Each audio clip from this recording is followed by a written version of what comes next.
20 মে 2025 বাংলাদেশে আনুষ্ঠানিকভাবে যাত্রা শুরু করলো স্টারলিংক।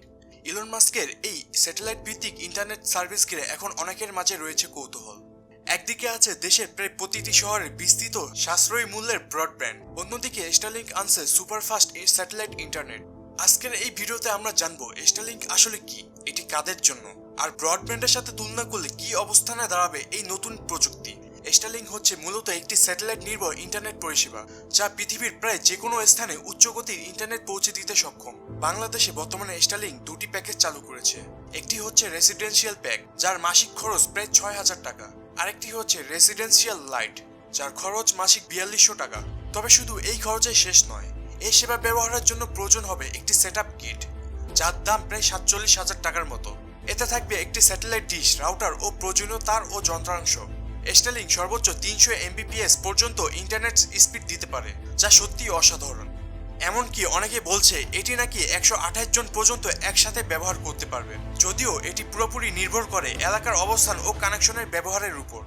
এই স্পিডে সহজেই 4K ভিডিও স্ট্রিমিং, গেমিং, বড় বড় ফাইল আপলোড ও ডাউনলোড, এমনকি পুরো অফিস বা স্কুল চালানো সম্ভব। অন্যদিকে আমাদের দেশে 500 থেকে 1000 টাকার ব্রডব্যান্ড কানেকশন সাধারণত 10 থেকে 50 Mbps স্পিড দিয়ে থাকে।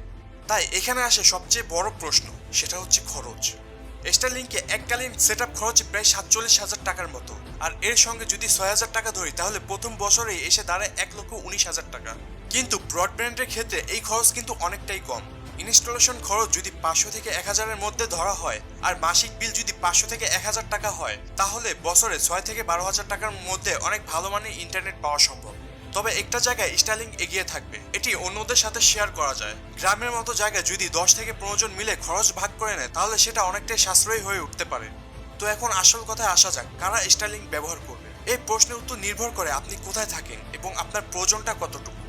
স্টারলিংক সবচেয়ে বেশি উপকারী হবে তাদের জন্য যারা শহরের বাইরে থাকে, যেখানে এখনো ভালো মানের ব্রডব্যান্ড পৌঁছায়নি, যারা গ্রামে ফ্রিল্যান্সিং করেন অথবা স্কুল, কলেজ, ছোট বড় অফিস বা ফ্যাক্টরিগুলোতে। তাদের জন্য এটি হতে পারে একটি যুগান্তকারী সমাধান। এছাড়াও বিভিন্ন দুর্যোগপূর্ণ এলাকায় যেখানে মোবাইল নেটওয়ার্ক ঠিকমতো কাজ করে না, সেখানে স্টারলিংক হতে পারে একমাত্র ভরসা। তবে স্টারলিংকের যেমন কিছু সুবিধা আছে, তেমন অসুবিধাও রয়েছে। স্টারলিংকের সবচাইতে বড় অসুবিধা হচ্ছে এর সেটআপ খরচ, যা সাধারণ মানুষের জন্য অনেক বেশি। এছাড়াও এর ইন্টারনেট স্পিড আবহাওয়ার উপর নির্ভর করে। অনেক সময় ভারী বৃষ্টিপাত হলে এর স্পিড কমে যেতে পারে, আর একসাথে যদি অনেক ডিভাইস ব্যবহার করা হয়, সেই ক্ষেত্রেও স্পিড কমে যাওয়ার সম্ভাবনা থাকে। তবে যেহেতু একটি নতুন সার্ভিস, ভবিষ্যতে এর সমস্যার উন্নতি হওয়ার সম্ভাবনাও রয়েছে।